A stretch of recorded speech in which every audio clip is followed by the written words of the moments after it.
Today I've got a short story for you and a funny one at that. The story is called My Financial Career and it was written by Stephen Leacock, a Canadian writer from the 19th and 20th century. As I said, it's a funny story and I hope you would enjoy it. So without any delay, let's begin.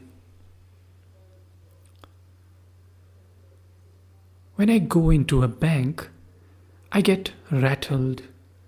The clerks rattle me. The wickets rattle me. The sight of the money rattles me. Everything rattles me. The moment I cross the threshold of a bank and attempt to transact business there, I become an irresponsible idiot.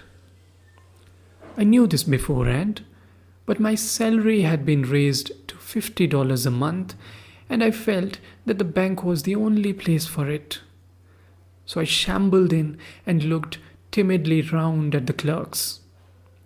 I had an idea that a person about to open an account must needs consult the manager. So I went up to a wicket marked accountant. The accountant was a tall, cool devil. The very sight of him rattled me. "Can I see the manager?" I said, and added solemnly, "alone." I don't know why I said alone. "Certainly," said the accountant, and fetched him. The manager was a grave, calm man. I held my $56 clutched in a crumpled ball in my pocket. "Are you the manager?" I said. God knows I didn't doubt it. "Yes," he said. "Can I see you?" I asked. "Alone?" I didn't want to say alone again, but without it, the thing seemed self-evident. The manager looked at me in some alarm. He felt that I had an awful secret to reveal.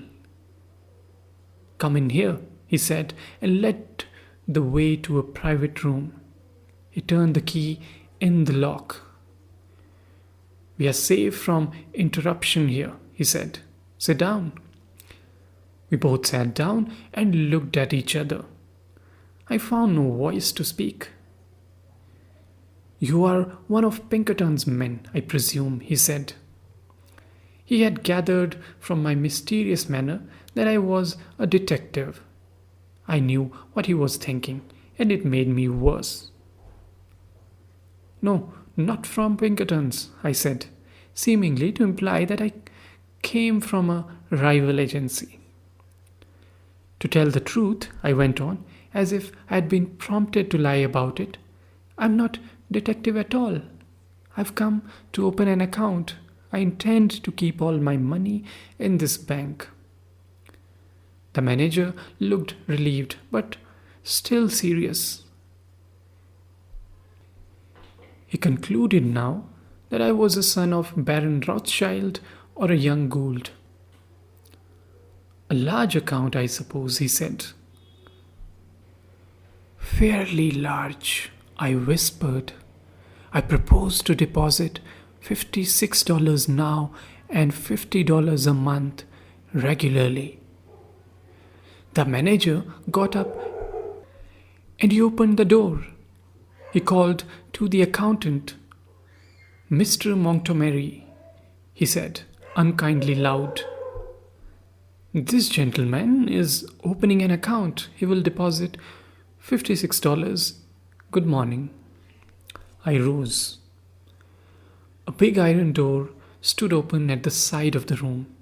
"Good morning," I said, and stepped into the safe. "Come out," said the manager coldly and showed me the other way. I went up to the accountant's wicket and poked the ball of money at him with a quick, convulsive movement as if I were doing a conjuring trick. My face was ghastly pale. "Here," I said, "deposit it." The tone of the words seemed to mean, "Let us do this painful thing while the fit is on us." He took the money and gave it to another clerk. He made me write the sum on a slip and sign my name in a book.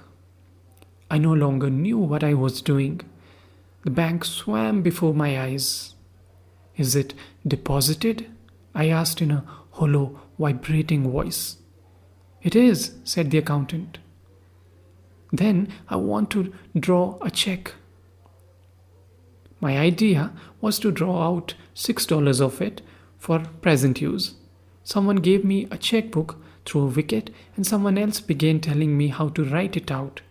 The people in the bank had the impression that I was an invalid millionaire. I wrote something on the check and thrust it in at the clerk. He looked at it. "What? Are you trying it all out again?" he asked in surprise. Then I realized that I had written 56 instead of 6. I was too far gone to reason now. I had a feeling that it was impossible to explain the thing. All the clerks had stopped writing to look at me. Reckless with misery, I made a plunge. "Yes, the whole thing." "You withdraw your money from the bank?" "Every cent of it." "Are you not going to deposit any more?" said the clerk, astonished. "Never." An idiot hope struck me that they might think something had insulted me while I was writing the check, and that I had changed my mind. I made a wretched attempt to look like a man with a fearfully quick temper. The clerk prepared to pay the money. "How will you have it?" he said. "What? How will you have it?" "Oh," I caught his meaning and answered without even trying to think. "In 50s. He gave me a $50 bill and he asked dryly, "And the 6? "In 6s, I said. He gave it to me and I rushed out. As the big door swung behind me, I caught the echo of a roar of laughter that went up to the ceiling of the bank. Since then, I bank no more. I keep my money in cash in my trousers and my savings in silver dollars in a sock.